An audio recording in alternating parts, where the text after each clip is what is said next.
Je donne tout. J'essaie très fort. Je me dis que je vais y arriver puisqu'il y en a qui n'ont jamais tort. Il y en a qui savent parce qu'ils croient. Ou est-ce qu'ils croient parce qu'ils savent? J'ai vraiment cru qu'à un moment, fallait croire pour savoir. Je tourne tout ça dans ma tête, ça fait 3 soirs. Mais à la fin, toujours rien.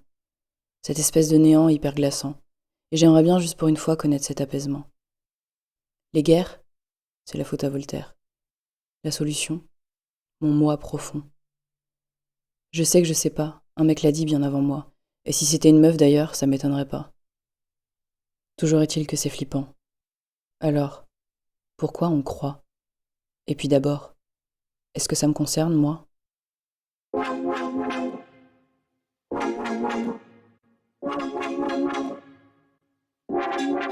Jeudi 10 juillet, 15h36. Le premier endroit où ça s'est traduit et où je me suis vraiment dit il faut que je me pose des questions, c'est sur le sujet de la santé mentale. J'ai été absolument biberonnée par la psychanalyse, comme plein de gens de mon milieu. Là, j'ai oublié un rendez-vous pour ma neuropsy la semaine dernière et je lui ai envoyé un message en lui disant je suis désolée, j'ai complètement oublié. Et elle m'a répondu pas de problème. Et quand je suis rentrée dans son cabinet hier, je lui ai dit je vous remercie tellement de ne pas m'avoir dit que c'était un acte manqué. Non mais sérieusement, quelle culpabilité c'est de dire tous tes actes, c'est des actes manqués.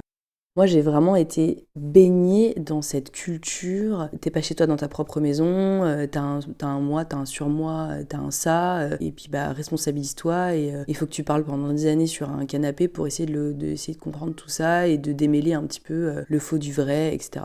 Ça m'a vraiment fait réfléchir parce que, moi j'ai culpabilisé toute ma vie en fait de manquer des rendez-vous, de pas être organisée. Et j'ai mis ça sur le compte de non mais il faut que je me comprenne, il faut que je comprenne mon moi profond, mon cerveau me ment. Et j'avais des adultes autour de moi qui ne croyaient qu'en ça, qui ne juraient qu'en ça. Non mais vraiment qui en parlaient comme une science quoi. C'est des gens qui ont des noms très très longs, qui écrivent des bouquins très très gros. Pour moi c'était ça la vérité quoi.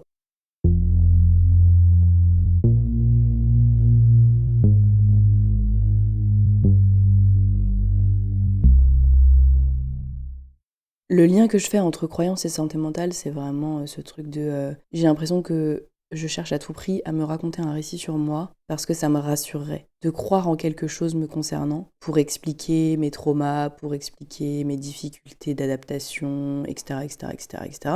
J'ai jamais trop été attirée par les trucs de développement personnel, mais voilà, ça m'a fait penser à ce truc des croyances limitantes qu'on aurait sur nous, etc. Il y a toujours une notion de croyance.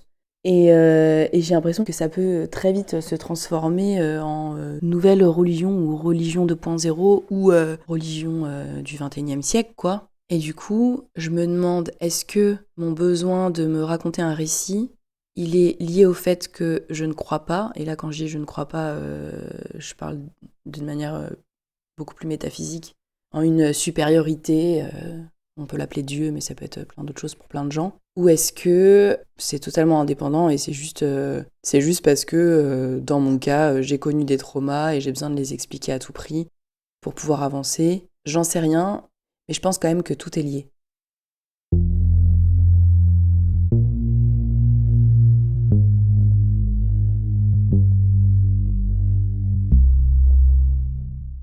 Vraiment, vraiment, vraiment, pendant très longtemps, j'ai voulu croire. Je reviens sur l'éducation que j'ai reçue, mais évidemment absolument anticléricale, très très critique, vraiment repousser ça, repousser n'importe quelle église d'ailleurs, en brandissant de manière très revendicatrice une forme de liberté qui serait quand on croit pas, on est libre.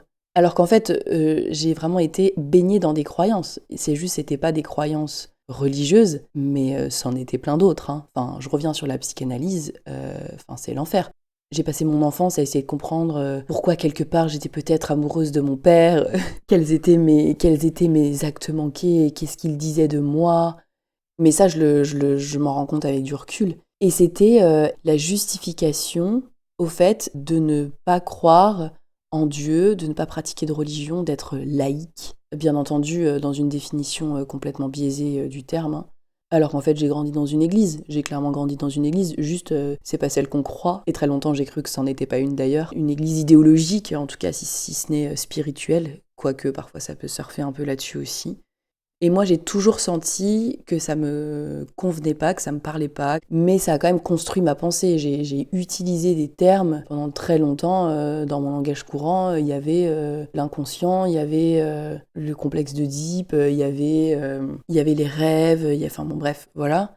Parallèlement à ça, parce que j'étais habitée d'angoisses très très très très présentes, et je le suis toujours d'ailleurs, j'ai toujours cherché une forme de spiritualité un peu plus incarnée à travers, encore une fois, certains l'appellent Dieu, mais bon, en l'occurrence, moi, je me suis tournée vers la religion catholique parce que c'était ce qui était le plus proche de moi, je pense, hein, c'est complètement culturel, j'avais quand même été baptisée, histoire de dire, quoi. Mais je vivais un drame intérieur absolument phénoménal.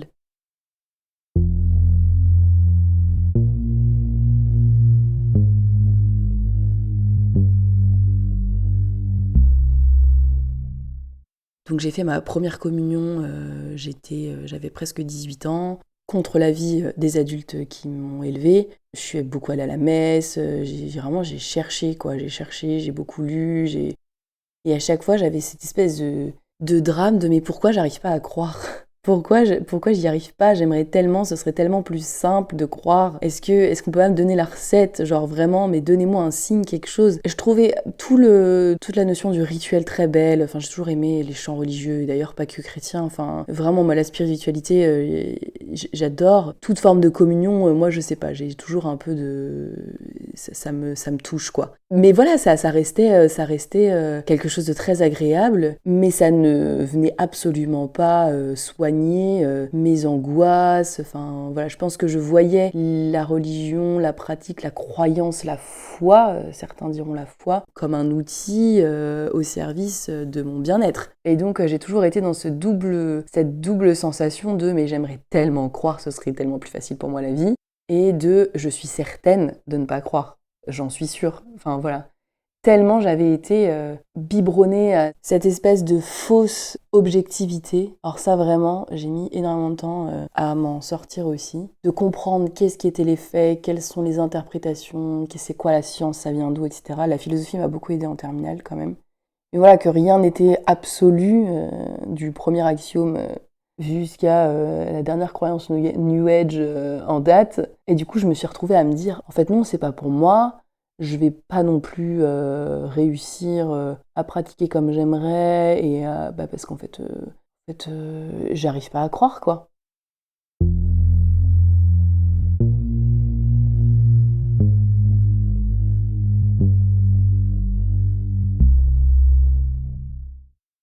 J'ai pas l'impression que je serais en capacité d'être heureuse si une partie de moi ne croit pas en quelque chose. Mais ce quelque chose, il est très vaste. Je crois qu'en fait, le truc qui me fait le plus kiffer et dans lequel je me sens le plus en sécurité psychique, c'est le fait de chercher. Et peut-être que c'est aussi pour ça que je suis autant attachée à écouter, si on parle d'écologie, les chercheurs, mais si on parle de psychologie, pareil, les chercheurs en neurosciences, enfin bref. Je crois la véracité de leur discours parce que je me dis ils sont dans une démarche qui cherche. Quand on est dans une démarche qui cherche, a priori, on n'a pas la solution et peut-être qu'on en a une à un instant T qui va évoluer au fil du temps. Et je crois vraiment que c'est ça qui me parle. Et donc voilà, ça va du sujet de la santé mentale où je pense avoir enfin trouvé ce qui me parle. J'ai eu ce diagnostic, j'ai été le chercher, hein, et je sais pas du tout encore si ça va me suffire. En tout cas, j'ai cette sensation qu'on est vraiment dans un dialogue de recherche. Justement, je reviens là-dessus, mais on est dans de la recherche, mais de la recherche qui a une visée active, non pas récitative, et parce qu'en fait, déposer des choses, ok. J'ai peut-être réalisé certains trucs en faisant des liens avec ce que j'avais dit. Il y a une forme d'historique aussi qui s'installe, d'historicité au fil du temps. Mais déjà, je pense que quand on raconte, on réécrit forcément un peu. Et en plus, j'ai pas eu d'outils, genre concrets. Et moi, j'avoue, je crois que j'ai besoin de ça. J'ai besoin de croire en des choses qui empiriquement fonctionnent. Ça ne veut pas dire qu'elles sont vraies. Ça veut dire que dans l'état actuel des choses et de la recherche et des expériences, etc., ça fonctionne. Pour la question de croire en Dieu, croire en une divinité, croire en des forces, enfin, pour moi, je mets tout ça dans le même paquet. La seule chose que je me suis dit, c'est que quand même, Dieu, il existe depuis que l'homme existe, je pense. Et bon, il prend différentes formes, mais ça peut être ok, en fait, de croire en quelque chose qui nous dépasse, sans entrer forcément dans une église, dans un dogmatisme, etc. De pas s'en excuser non plus. Et puis, toujours de dire qu'on sait pas, ça, bon, ça me paraît évident, mais soit qu'on sait pas, soit qu'on choisit de croire. Voilà. C'est ok de ne pas croire dans l'absolu, mais je peux aussi faire le choix de croire, et puis je peux faire le choix de décroire. Ça doit pas être un problème, en fait.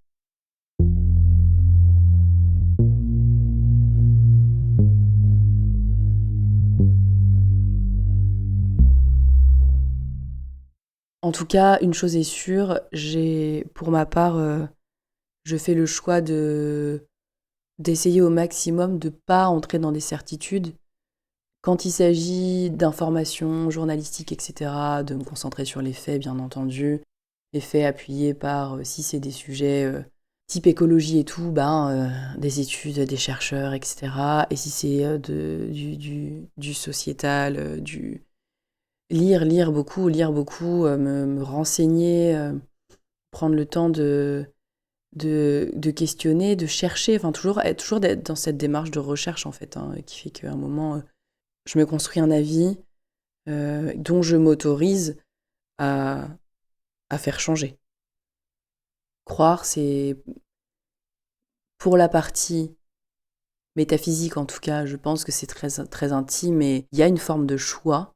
Et pour la partie politique, santé mentale, engagement, etc., je dirais que moi, ce qui me parle, c'est de me dire je crois parce que je cherche. Croire, c'est chercher. Et dans mon intimité, croire, c'est choisir.